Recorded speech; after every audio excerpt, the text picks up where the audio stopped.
at climate change as a serious risk and doesn't automatically nowadays ignore some of the people we saw in the film. But sitting right next to you is a serious scientist who believes there is no risk. Bob Carter. No. Of course climate change is a serious risk. That's not the question, Tony. But Tony, the question is whether human-caused climate change is a dangerous risk.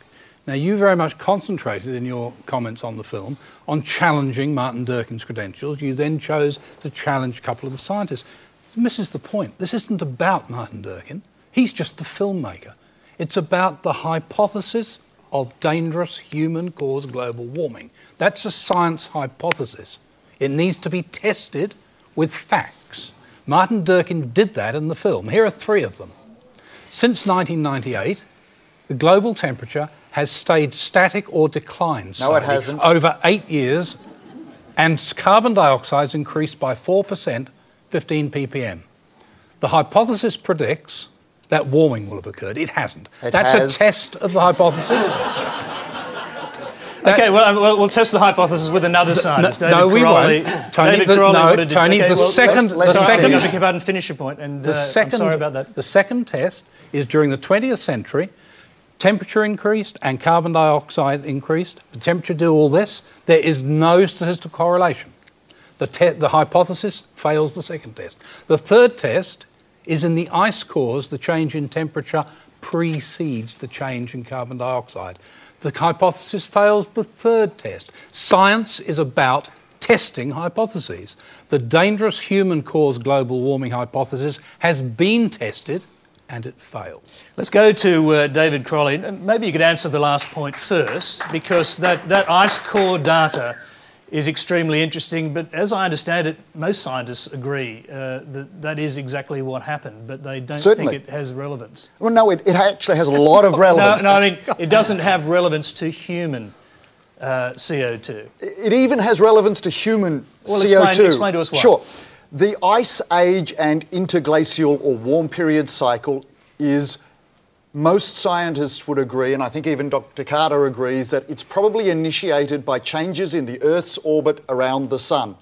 And those changes in the Earth's orbit around the Sun initiate warming, particularly in higher latitudes of the Northern Hemisphere, and they initiate these warming periods. Then the carbon dioxide increases coming out of the ocean act to enhance that warming. They provide a feedback.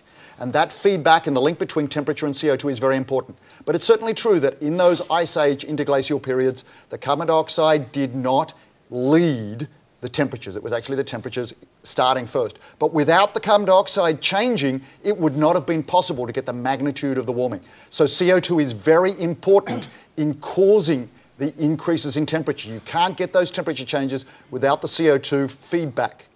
Let's look at the other thing that's happened in the last 50 years or 100 years. We've had carbon dioxide increases that are now 30% higher than at any time over the last 1 million years. We've gone outside the range of carbon dioxide variations that have been experienced in 1 million years. What's special about 1 million years? Can you actually, just kiss me, Bob Carter, for 1 second.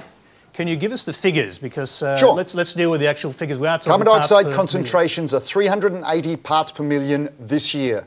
They never exceeded 300 parts per million at any time over the last 650,000 years. Well, could I actually mention Robin Williams? something coming to risk? But before then, I actually interviewed Jeff Severinghaus at the Scripps Institution, who did the work on this lag thing. And he was outraged at the way his own work had been distorted, both in the Australian press and in the movie. And there's no question. If you imagine, for instance, that a house is on, is on fire, the heat comes from some other process, and then the CO2 is like a sort of petrol being chucked on the blaze, increasing things. So it might start in other ways. But let me come to this question of evidence and risk.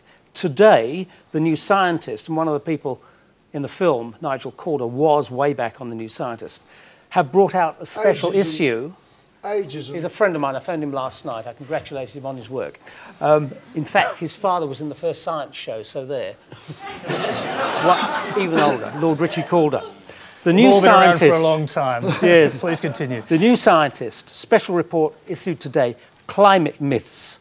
And they say, responding to, despite the claims made in the Great Global Warming Swindle, there is now an overwhelming amount of evidence that the world is warming and that this warming is due to increased levels of greenhouse gases caused by human activity. And they go through each of the myths that they discern in that movie. And when you go to the Australian Academy of Science, Kurt Lambeck, who's the president, put out a statement today saying those who deny human-induced global warming are in the same camp as those that deny smoking causes lung cancer and that the CFCs deplete the ozone layer. He says there is too much at stake to be sidetracked by discredited theories and out-of-date data. Now let's accept that there may be no absolute proof in science. There's always doubt. We love doubt.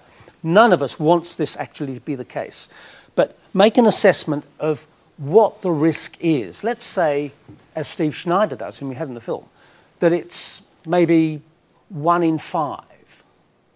Okay, we're talking about the future of the world.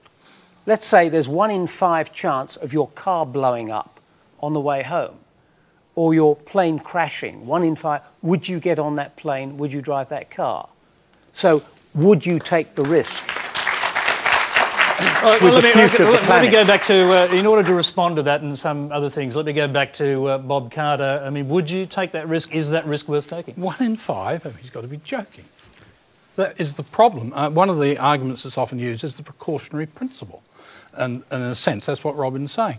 I'm going to fly home to Townsville tomorrow. I know there's a chance the plane will crash. Does that mean I don't get on the plane? A very low one. Of course. Possibly if it was 1 in 5, you probably wouldn't get on the plane. Robin's just made the point, a very low one.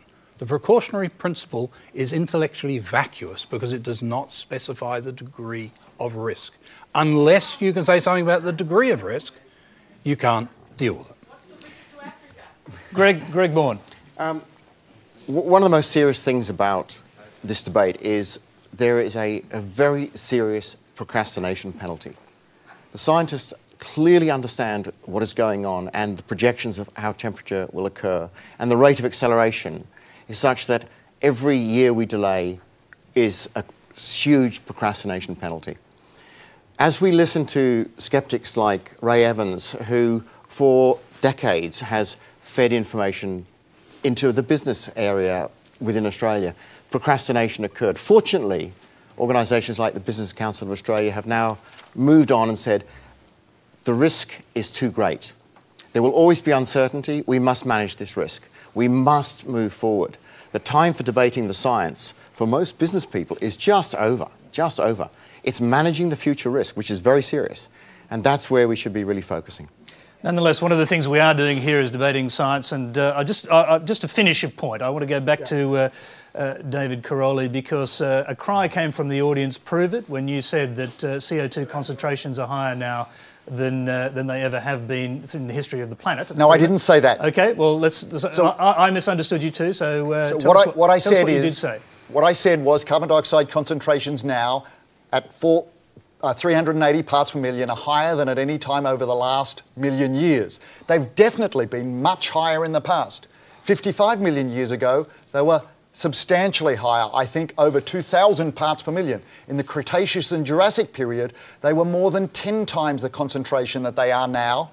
And that carbon dioxide was used in plants that were then buried to produce the fossil fuels that we're burning and then releasing back into the atmosphere as carbon dioxide.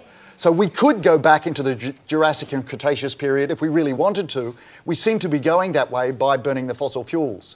I wanted to pick a point that Bob Carter mentioned, that 1998 was the warmest year on the record, which is true in some observational records, and that the climate has cooled since then. That is wrong. If we take the average temperature around 1998 and the average over the last 3 years, the warmer temperatures are the last 3 years than the 3 years around 1998. If we fit a linear trend from 1998 to 2006, it shows warming.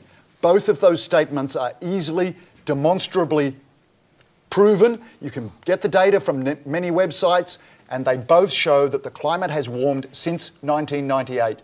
But 1998 was the warmest year. It was also the strongest El Nino, and that warms the global climate. Just first, a quick comment from Nick Rowley, because he's been raising his hand there, and then Bob Carter. Bob Carter here, we've got David Caroli there. It's looking a bit like a sort of 50-50 debate.